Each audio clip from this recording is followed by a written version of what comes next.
Haji Ahmad Dahlan adalah sosok ulama dan pembaharu Islam di Indonesia yang mendirikan Muhammadiyah pada tahun 1912. Selain bergerak di bidang dakwah, pendidikan, dan sosial, beliau juga memiliki perhatian besar terhadap ekonomi umat. Hal ini menjadi cikal bakal Serikat Usaha Muhammadiyah yang kini berkembang menjadi jaringan usaha berbasis Islam. Kiai Haji Ahmad Dahlan melihat bahwa kemajuan umat tidak hanya bisa dicapai melalui pendidikan dan dakwah saja, tetapi juga melalui pemberdayaan ekonomi. Beliau mengajarkan bahwa Islam bukan hanya soal ibadah ritual, tetapi juga mencangkup aspek sosial dan ekonomi. Kini gagasan ekonomi Kiai Haji Ahmad Dahlan terus berkembang dan diwarisi oleh generasi penerus Muhammadiyah di tengah isu Indonesia gelap.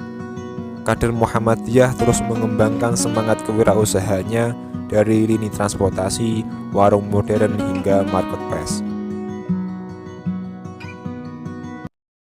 Pemirsa, pimpinan pusat Muhammadiyah lakukan kerjasama dengan salah satu retail modern di Indonesia.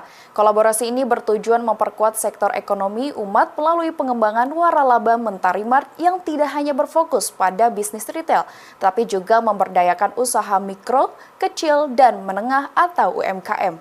Ketua Pimpinan Pusat Muhammadiyah secara langsung menandatangani MOU bersama satu retail modern di Indonesia. Kerjasama itu merupakan dalam upaya memperkuat ekonomi berbasis komunitas dan mendorong pemberdayaan umat.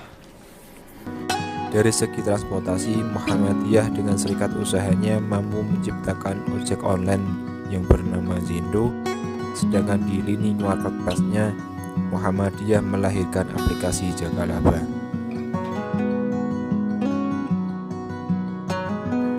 Semangat yang diwariskan Kiai Haji Ahmad Dahlan masih menjadi pijakan utama dalam mengemban Serikat Usaha Muhammadiyah yang terus tumbuh sebagai bagian dari kemandirian ekonomi umat Islam Indonesia. Lembaga Pengembang UMKM Pimpinan Pusat Muhammadiyah menggelar temu bisnis dengan para pelaku UMKM. Dalam acara tersebut hadir Ketua Pimpinan Pusat Muhammadiyah Anwar Abbas. Semangat dari teman-teman ini untuk maju dalam dunia ekonomi bisnis cukup tinggi ya. Oleh itu saya mengharapkan kepada pimpinan pusat Muhammadiyah terutama Majelis Ekonomi dan Lembaga Pengembang UMKM supaya memberi perhatian kepada teman-teman ini. Jika seandainya para pengusaha ini maju, maka organisasi juga akan maju. Tapi jika para pengusaha ini tidak maju, maka menurut saya organisasi juga tidak akan maju ya. Tuh. Karena bagaimana sebuah organisasi akan maju kalau anggotanya dan pengurusnya miskin-miskin semua kan gitu ya. Tapi kalau seandainya mereka kaya-kaya ya maka menurut saya insya Allah ya mereka pasti akan berkontribusi kepada organisasi. Dan kalau seandainya mereka berkontribusi maka berarti akan bisa digerakkan ya, organisasi ini akan bisa digerakkan. So, setiap gerakan itu, setiap kegiatan itu kan membutuhkan dana kan. Memang uang bukan segala-galanya tapi segala-galanya perlu uang. Saya itu ya. Kiai Haji Ahmad Dahlan tidak hanya mendirikan Muhammadiyah sebagai gerakan dakwah dan pendidikan, tetapi juga meletakkan dasar bagi pemberdayaan ekonomi umat. Gagasan tentang usaha dan kemandirian ekonomi terus berkembang hingga saat ini, yang menjadi salah satu kekuatan ekonomi Islam di Indonesia.